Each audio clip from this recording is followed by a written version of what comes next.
This is News from the Roots on Mountain Stream TV. I'm Avram Friedman, and this morning I have Chris Wilcox, who is the owner of City Lights Bookstore in Sylva.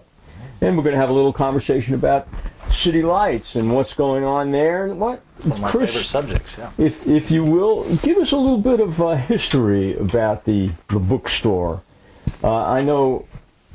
I remember when it first opened up on Main Street, and so do I, yeah. Gary Carden owned it, and Joyce Moore, I think, was in on that. Well, Gary and Sarah Carden started that in, I think, February of 1985. Okay, that's just 2 years after I got here. Yeah. Main Street Sylva was pretty different then. Mm-hmm.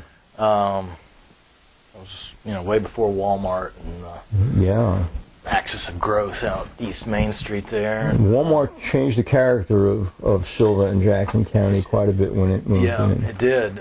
So Gary had that for about a year and a half, and then I guess we've got time for a leisurely conversation. Joyce's the family farm she'd grown up in Winston-Salem was taken by I-40, the interchanges. Really? As the road went south of Winston-Salem and bypassed it, the farm she'd grown up on was taken for that road, and there was just about enough money from that to do something. She was sort of casting about for something to do, and Gary was looking to sell, and that dollar amount just about lined up perfectly. So in summer of '86, Joyce bought it and started building it into a kind of a different bookstore. Gary had sort of had this underground feel to it, which I cherished as a kid. And his logo was the shadow sort of lurking over this dark city, and he sold comic books and whatnot. But Joyce started sort of building it into a more traditional bookstore, I guess. Yeah. For 23 and a half years, she kept building that and working with other Main Street merchants to sort of confront the challenge of Walmart and help to start to build downtown Sylva as a bit more of a vibrant business district. So. And so Joyce moved the store from the bookstore from Main Street. Yep. To a new location up on Spring Street. Dr. Morgan's former office building. Right, which is an interesting history in itself. It is. And Dr. Morgan was a historical character in some ways. He wanted that building to be the bookstore, so I think he made Joyce an offer she couldn't refuse. In '93 with accompanied by a pipe and drum corps, over parade, she moved the bookstore up there just one block up above Main Street. Which was interesting. I used to be a plumbing contractor, and at one point Joyce called me up to do some small repair on the plumbing, and that building, and my first impression, I had never been in that building before, it was just this labyrinth. Oh, it was the house that Jack built. It was sort of patched together over the years. I think it was a Dr. Harchberger or something in the 50s, built it right after the war, and added on to it. It was his family home first, and then he put his practice in there, and then Dr. Morgan bought it at some point. It kept getting added on to. There's a bomb shelter in there, and well, I remember I had to get into the basement, and there was a trap door that you opened up to get into the basement that was under a rug. It was really quite something. And there were all these little side doors and entrances into like caves inside in the basement. Yeah, it was labyrinthine and a strange building. But it's now makes a comfortable home for City Lights Bookstore and separate business, City Lights Cafe. Yeah, you and Joyce have made it into a beautiful place for people to just hang out and read if they want to, and just browse, and it's fascinating. Yeah. So some good history and part and parcel with what's happened in in downtown Sylva over the years. Yeah. And of course, downstairs is a cafe. Yep. That I guess it's gone through many incarnations. Yeah, Joyce also had started that as a cafe, and then didn't really want to be in the food business. Books were her passion, as they are mine, and so she spun it off, and there've been a series of owners with a couple different names. We're back to City Lights Cafe now. Yeah, with Bernadette Peters doing a good job down there. So yeah. So, tell us. So, do people still read? Yes, they do, and they read in print. The codex, if you will, is a format that's been around for a while. It seems to be going strong.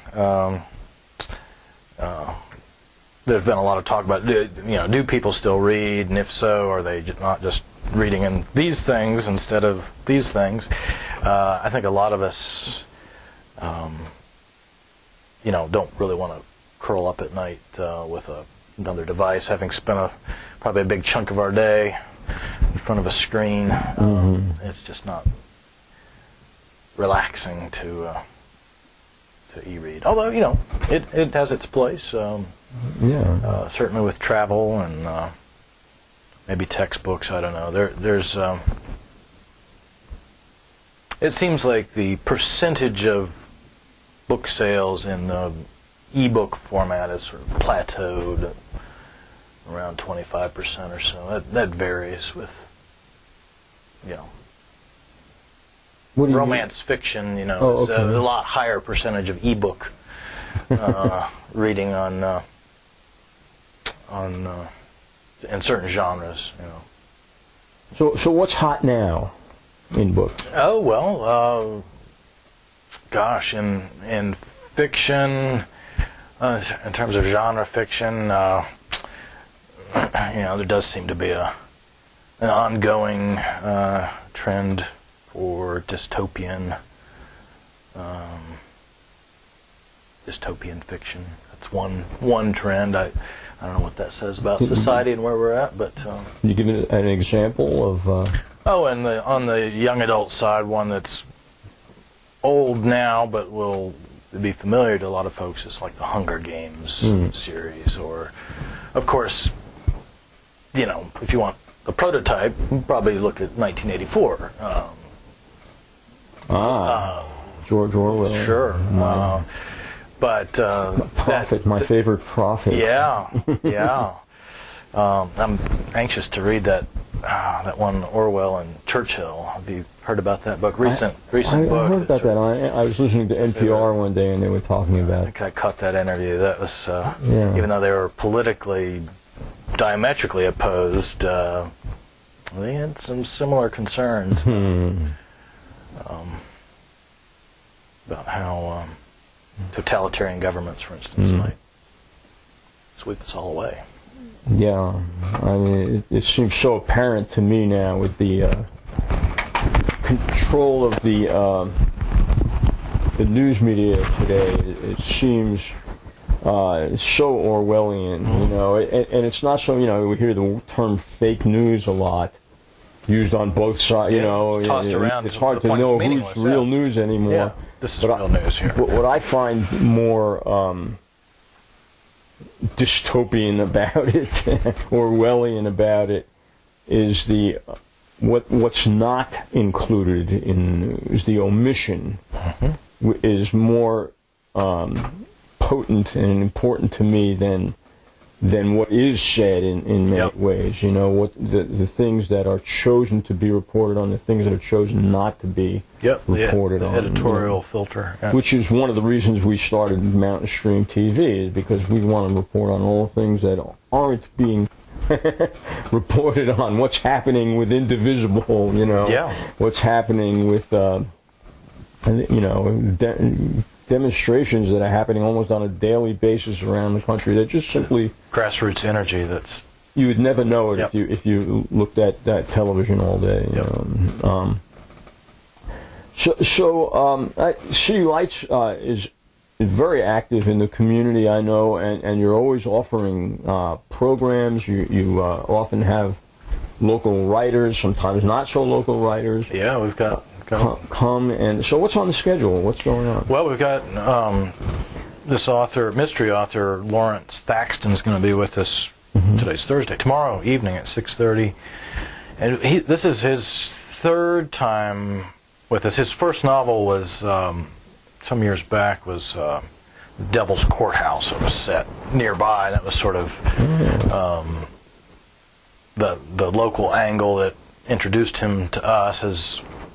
He's from Low Country, South Carolina, so his two subsequent mysteries aren't quite as rooted in this area. But, so we're talking about for those who may not know, the Devil's Courthouse is on the Blue Ridge Parkway. Yeah, great. There's a turnout, and you go for about a half a mile hike up to this easy hike, very rewarding view.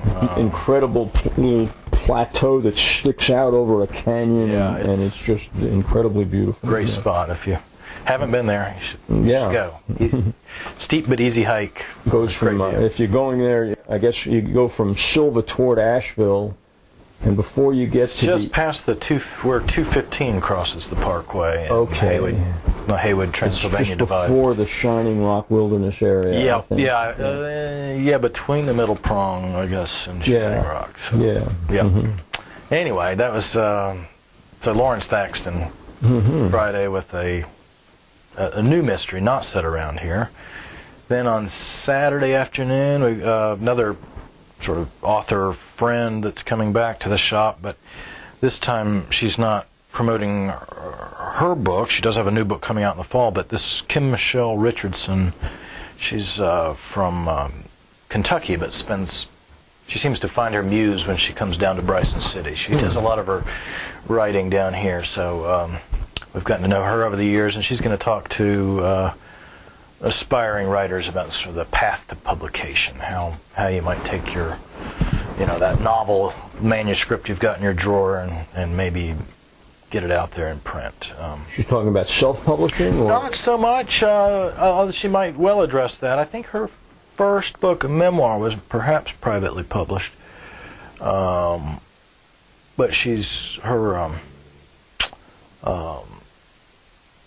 contemporary fiction is kind of where she's writing, and her last two books and this one forthcoming in the fall are from a traditional press, Kensington Press. So, well, that's interesting. I know I'm an author of sorts. Silver Maple Conspiracy, yes. And I tried to get my book published. I mean, as far as I could tell, it was impossible as a new writer to get any traditional publishing company to print your... Yeah, if not impossible... It may not be impossible, but it's next to impossible. Yeah, and maybe particularly... Your book was 2011, 2012? Not that far back.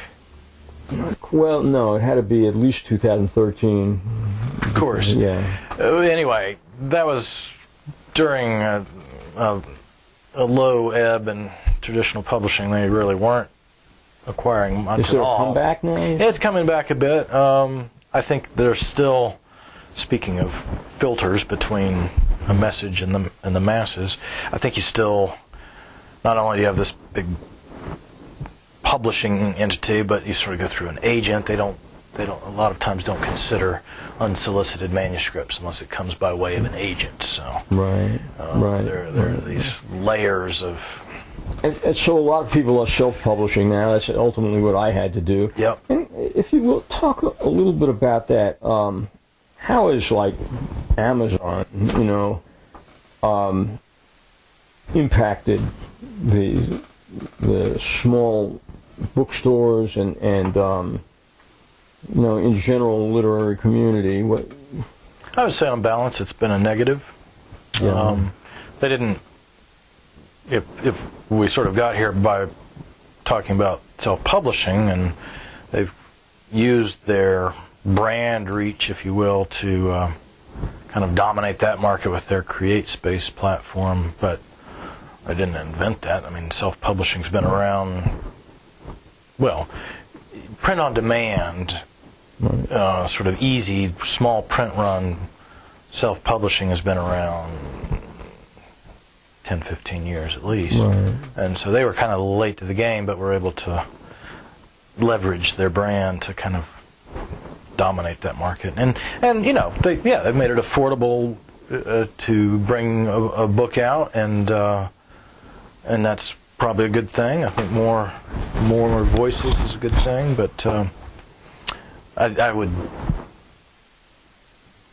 I would counter that maybe giving them that much market dominance is not a healthy thing. Well, no, I would agree. Yeah. But I have to, from the perspective of the writer, when I first went out exploring options for getting self-published and then self-published, I found that it's a real jungle out there. And if you read reviews of people who have done it, I mean, so many of the companies, and I'm not going to name names, but had negative input from the writers for being unreliable, not doing what they're saying they're going to do, churning marketing, trying to sell marketing packages that are of questionable value. Right. But, yeah.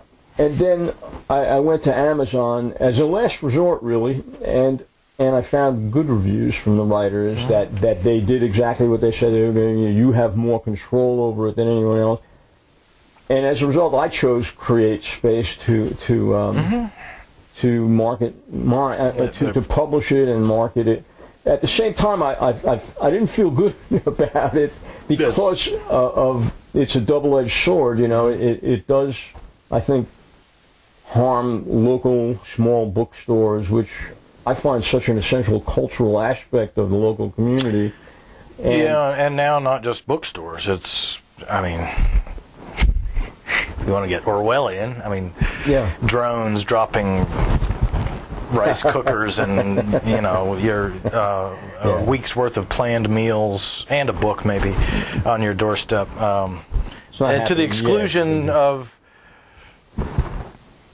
downtown shopkeepers. You know, I mean, that's the choice we make as an economy of consumers. Is you know, are we going to have brick and mortar stores on Main Street, or are there going to be empty shops and decreasing local tax bases? And I'm skeptical that scheme of dropping things with drones. It's to fruition. I say that as almost as a joke, but I understand what you're saying. I mean, that's where some of their lobbying. The fact that they're contemplating doing that is frightening. I mean, I see these things colliding with each other and getting shot down with shotguns. Yeah, it could be. And you know, it's a problem when you have so many thousands of things flying around in the air above them. Yeah. And they're even talking about, you know, what's it, the Jetson type drones, people owning their own drones and driving around in the air. It could get wacky. It could get pretty crazy when you have that kind of traffic. You know, you think road rage is bad. When it happens in the air, you know. Yeah. But but it's a big change. It's the drones specifically are maybe funny to think about or scary, depending on your perspective. But the way Amazon here, and I forget the name of the one in China. But anyway, these mega online retailers have changed the economy is profound. I mean, it's happening in front of our eyes. I mean, they're hiring for warehouse jobs. You know, you get. Anyway, it's a change for better or worse. It's a major change in our economy, and so we've got robots picking your order today. This isn't a possibility down the road. This is what's happening now. And I think most of us aren't even conscious that this, you know, behind the scenes, how this world is changing so rapidly. It's going to take us a while to catch up to the changes and how it's going to impact our lives and the lives of our children. Yeah, and that's way beyond. I think bookstores were, because Amazon got its start as an online bookstore before it became the everything store. I think bookstores have sort of been the canary, if you will, of what's happening in retail, the canary in the coal mine. And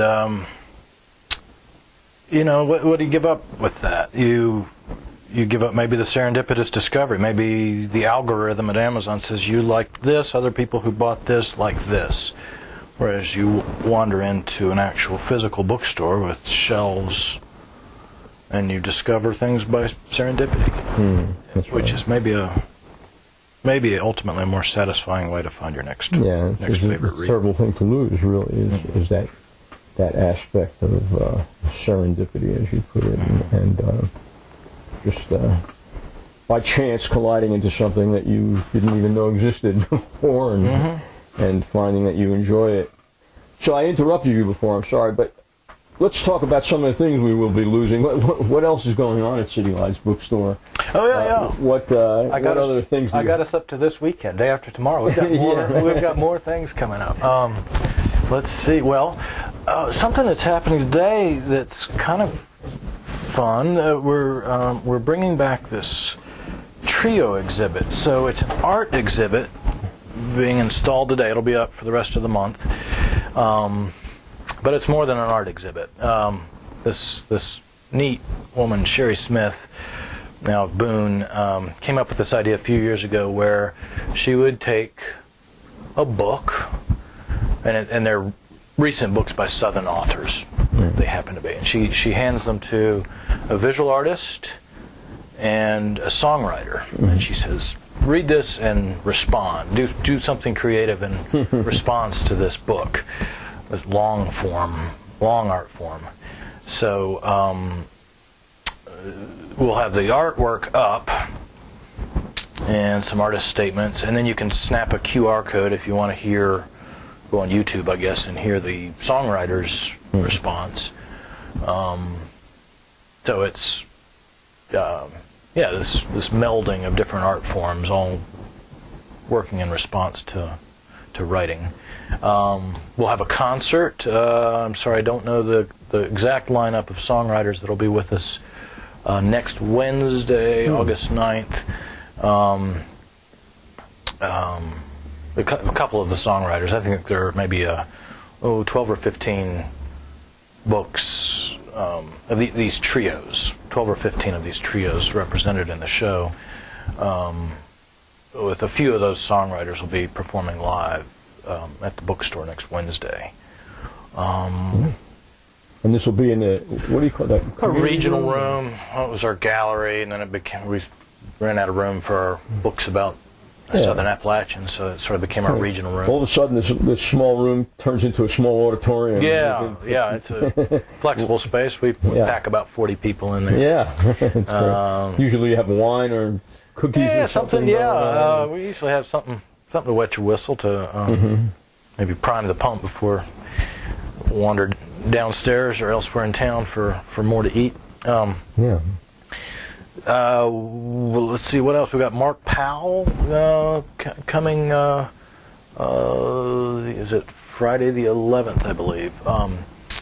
And he's a very talented writer, sort of working in this literary genre of, I'll say, Southern Gothic. You could think of him sort of in the same vein as a Ron Rash and the tradition of Flannery O'Connor, perhaps. These kind of somewhat darker tales. He's been critically acclaimed, writing with university presses.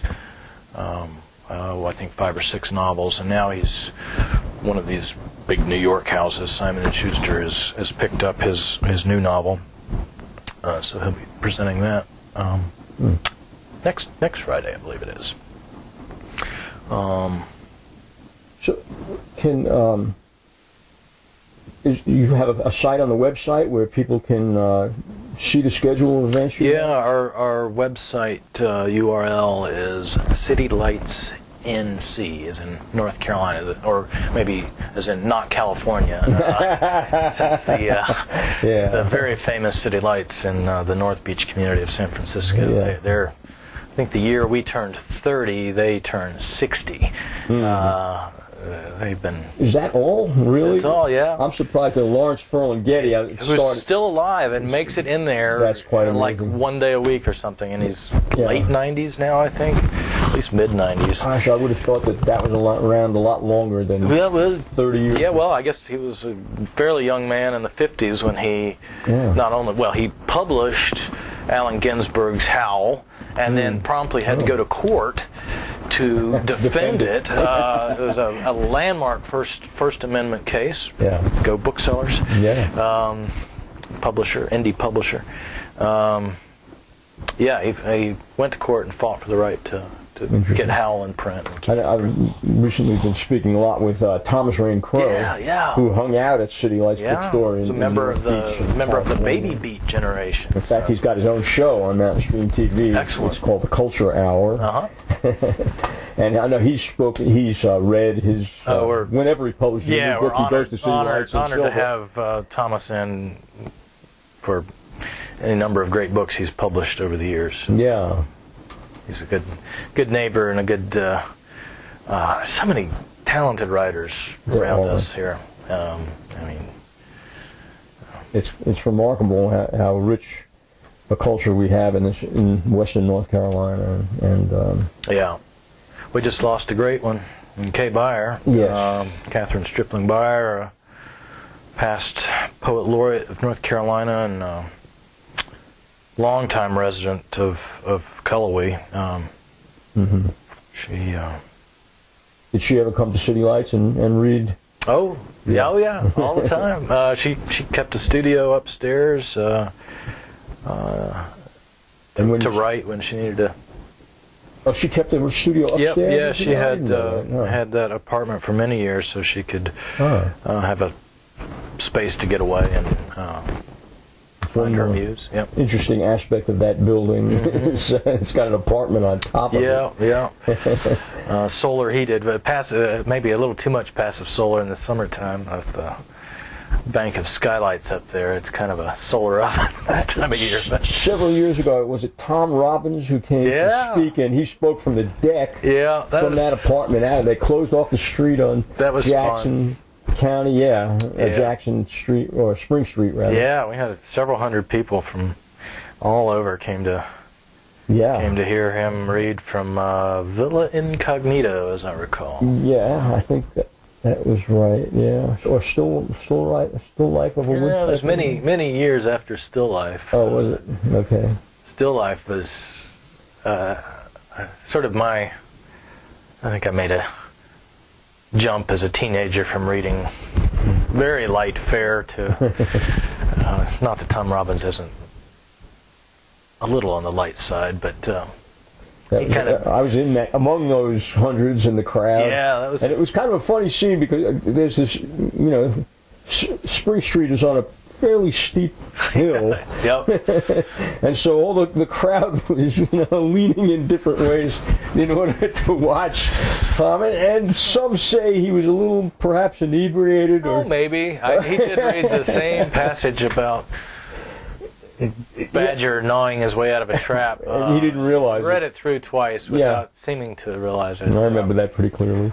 He's definitely a member of the 60s era, and they say if you remember the 60s, you weren't really there. I don't know. That was fun, though. Maybe one of our more famous authors to ever read at City Lights. So. Yeah, and there was a contest of some kind. Yeah, connected with that. Publisher, Random House, I guess it was, had a display contest, I think, to promote Villa Incognito. When it came out in hardcover, you did a little display, and I don't know if it was, if not many people entered, or if we just had a great display. Anyway, so the City Lights Bookstore won this contest. Yeah, the prize was, about a year later when the book came out in paperback, they would send the somewhat reclusive Tom Robbins to your store for an event. So that was a ton of fun. Yeah. One of many fun things that's happened at City Lights. So what else we got? Event-wise, we have a couple series that we work with the Net West group, which is the Western chapter of the North Carolina Writers Network.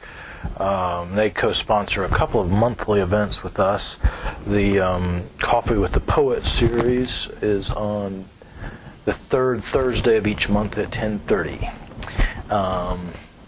And we usually have a featured poet who reads from his or her work. They're typically a published poet, and then there's usually a little time at the end for anybody else that's there if they want to read something they're working on. It's just an informal, pot of coffee that City Lights Cafe provides, and just a morning to talk poetry.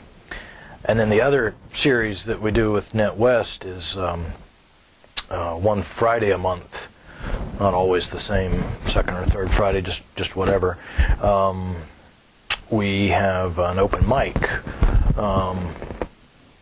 for writing, so it's not really like slam poetry per se, although that could work. But usually people reading prose or poetry that they're that's nice. They're working on. So when is that? That's I think the 18th, if you'll pardon me. I want to not give you bad information here.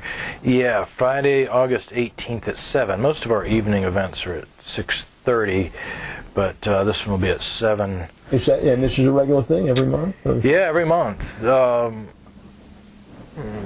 I say, it's third Friday? No, it's not always the same Friday. Okay. It's always on a Friday, but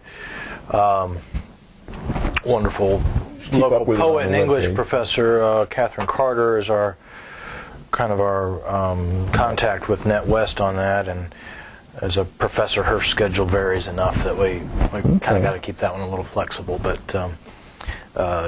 next one's the 18th. Like a fun event. It is fun. Most you get there, you can start signing up for a slot at like 1:45, and we ask people to keep it to about 10 minutes, 10 minutes or less. You have hecklers in the audience and things like that? Not so far. Nothing that, maybe some interchange, but I don't think it rises quite to the level of heckling. I know Thomas Raincrow once said that was an essential part. He likes to have hecklers. Yeah, some energy there, if they're not talking back, they're not engaged, right?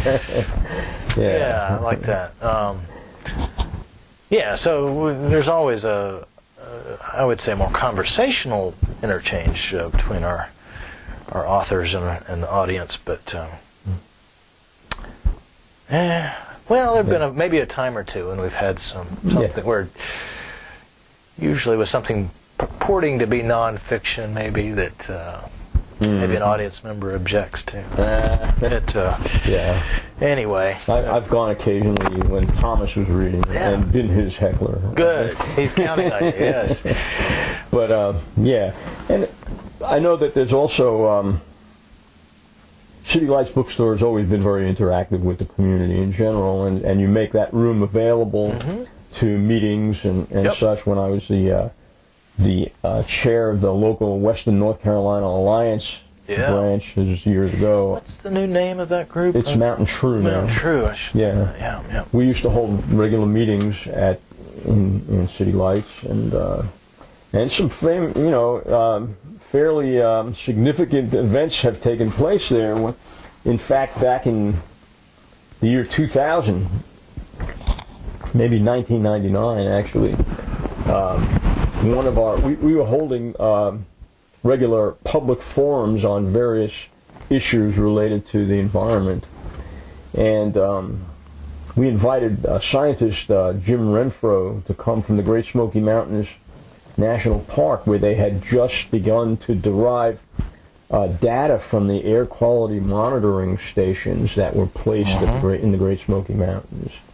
And at our presentation, he first revealed some of the information from that data, and it was horrifying. Yeah. And it was actually, as a result of that presentation that he made,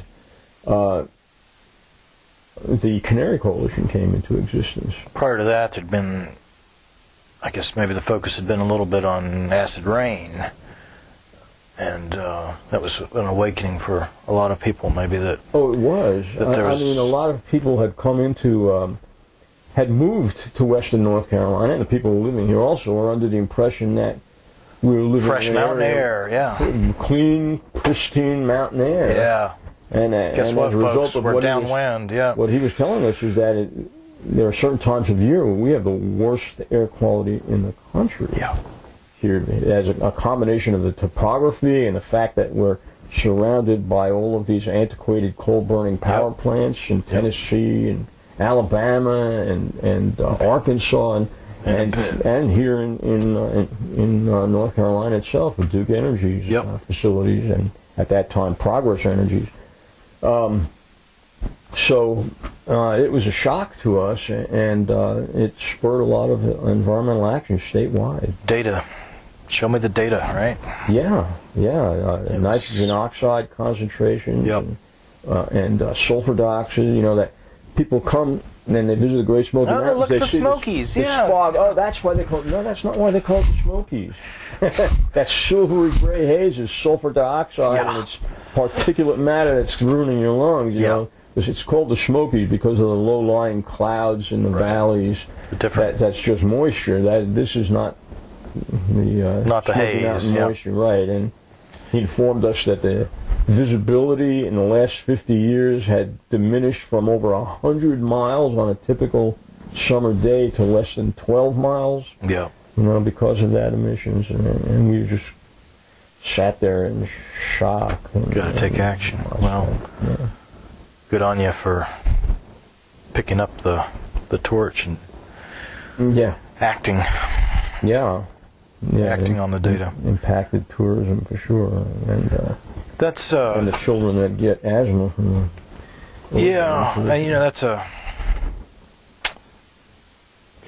aside from caring about breathing and maybe the next generation being able to step outside and breathe, I think that's one way we sometimes see positive action is when we convince people of their economic self-interest. You mentioned tourism,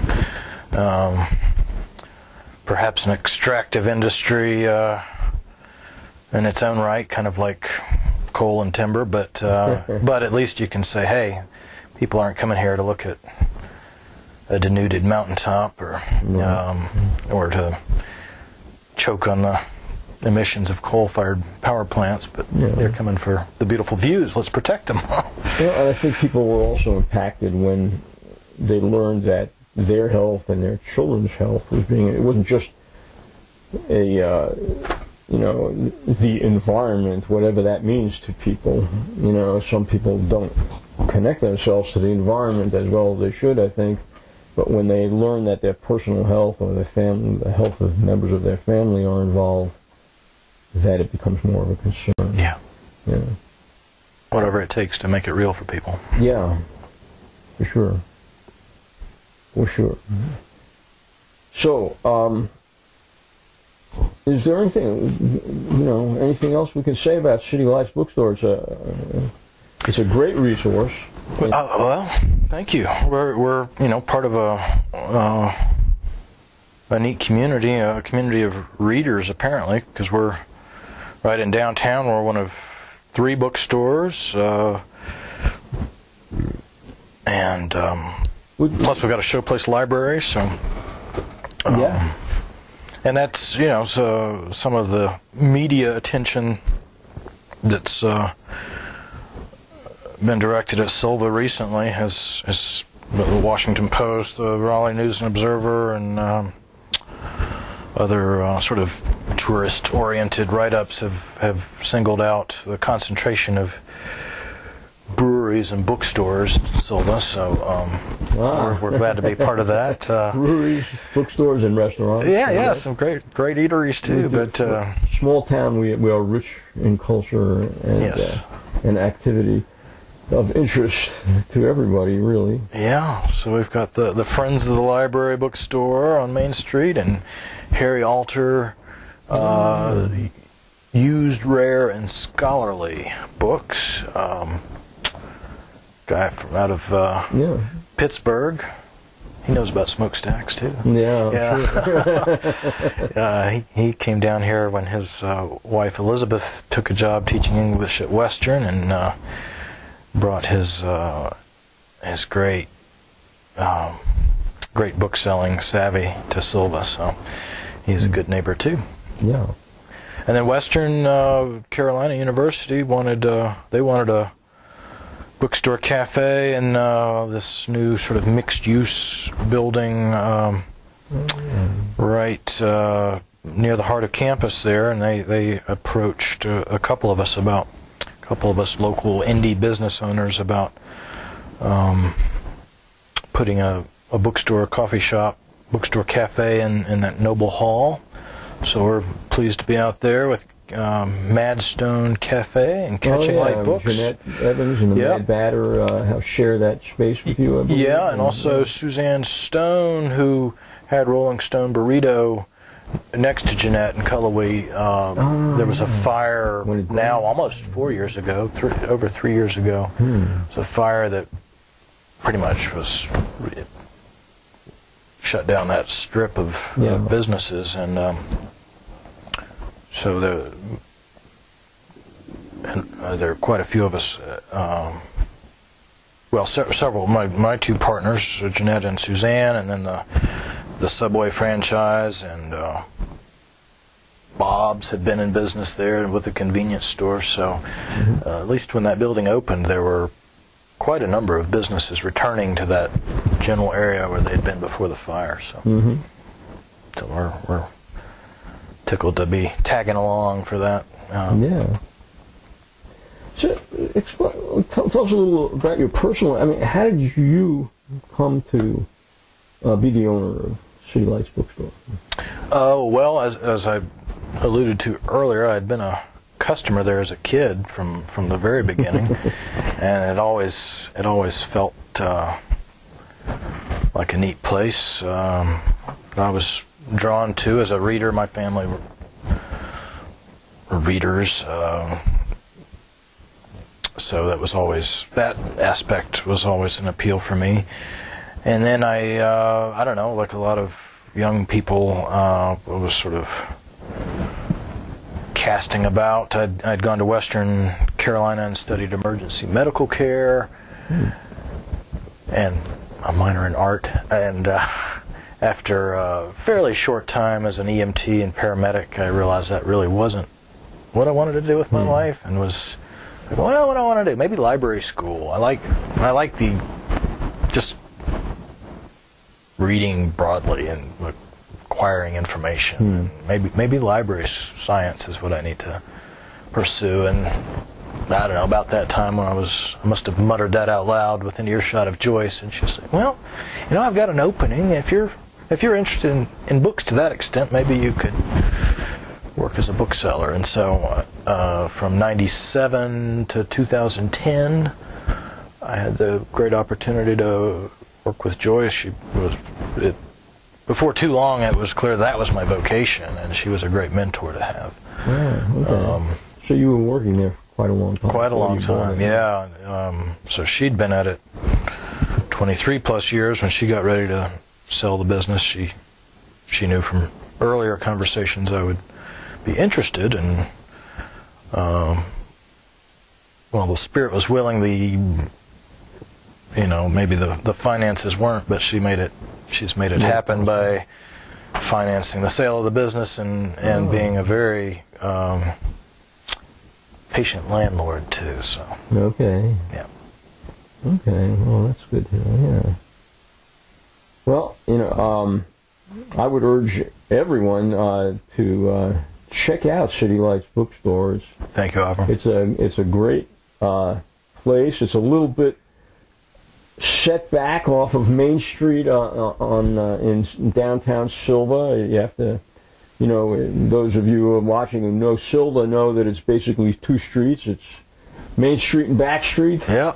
Well, as you're coming on Main Street and you come to, was it Sassafras? Yep, Spring Street's the cross street there, yep. Spring Street, and you make a right-hand turn and one block up on your left. One short block, at the end, and you'll go into this wonderland as soon as you enter the door of City Lights Bookstore, and you'll find it fascinating to walk around to various shaped rooms. And you have a great used book section, as well as all the new books, all the major new books that are on the scene. And then you can take a stairs down. You can approach City Lights Cafe either from the outside or from the inside. Yep. And go down into that venue, which is also very nice, and they have live music every once in a while down there. They do, yep.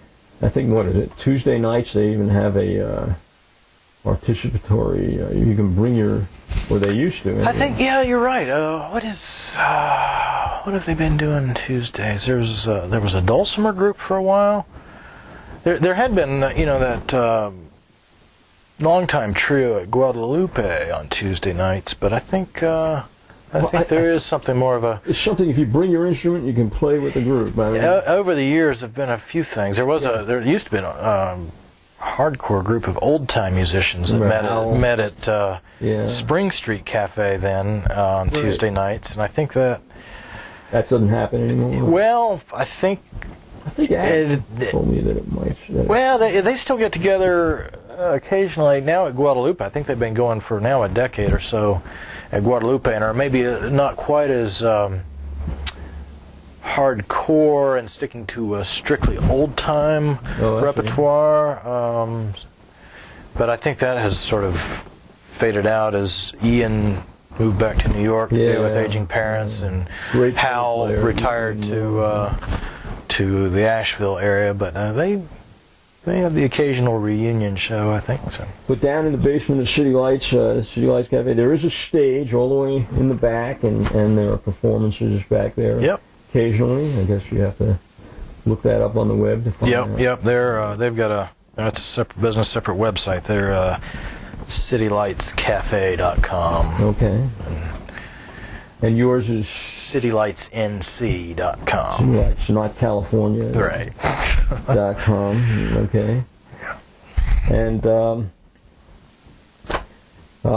Chris, thank you for coming on to Mountain Stream TV. Thank you, Avram and Mountain Stream TV, for giving us this opportunity to get the word out.